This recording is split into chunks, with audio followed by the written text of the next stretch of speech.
Hello everyone. Before we start the maths, I want to tell you what I just put up to your technology. I put making a cup in 3D design, which is Tinkercad again.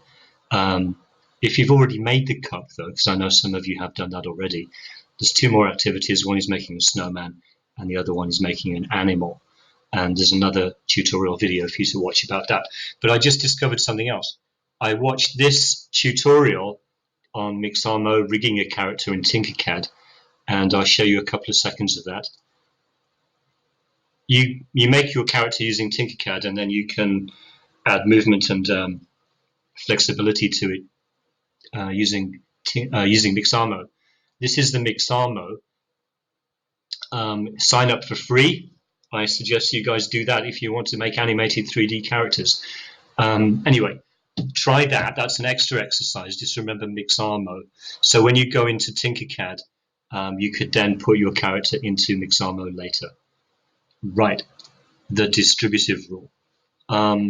This first table is precisely what we did last time.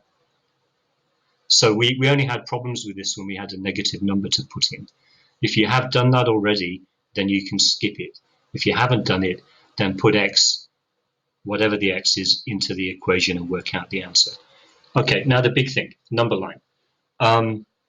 Obviously, if I'm taking a step in the positive direction, see the arrow, that way is positive, then it will be a positive step. And if I take a step backwards, it will be a negative step. That's easy. But what if I take -1 steps forwards? Well, a step forwards is that way, and -1 step forwards is a step backwards. So that means a negative number times a positive number, remember step forwards, and -1 step forwards, then the answer will be negative.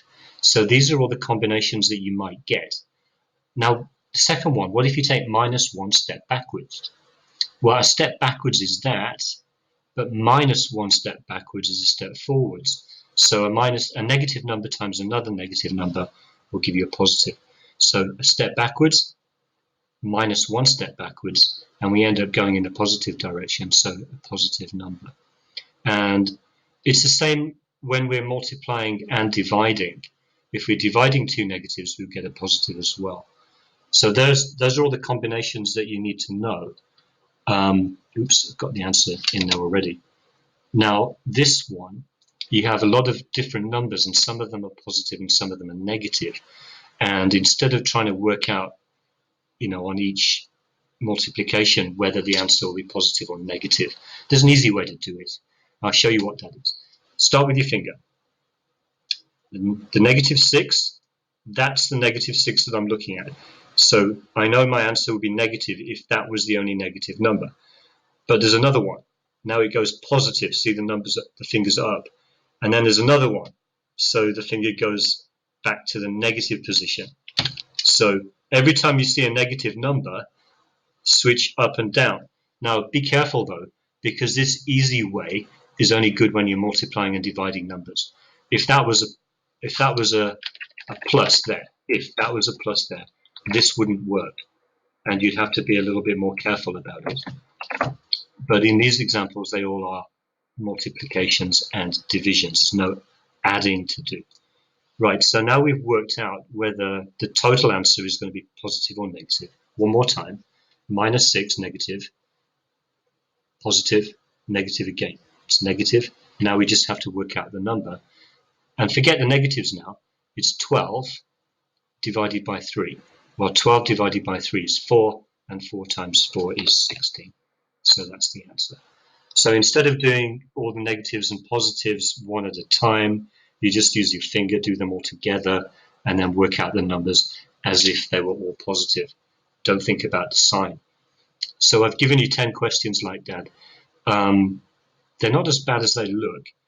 First work out whether they're positive or negative, and then just put the numbers together and work out the answer.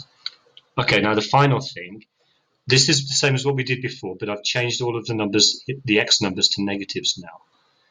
And the way to do them when you're doing the distributive rule, where you've got an x on the outside and more x's on the inside, first work out inside the brackets.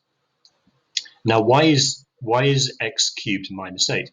Well, x is -2, so it's negative.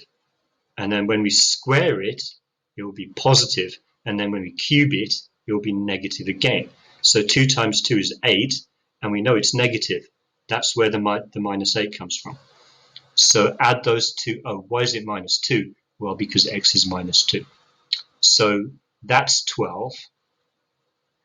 And 12 times minus 2 is minus 24. So there's a few questions for you to do like that. That's the end of the video. I just want to remind you about this Mixamo.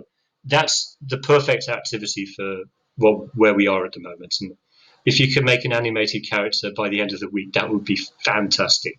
And that means I have to advance the technology class a little bit faster. Okay, everyone. I'll see you next time. Bye-bye.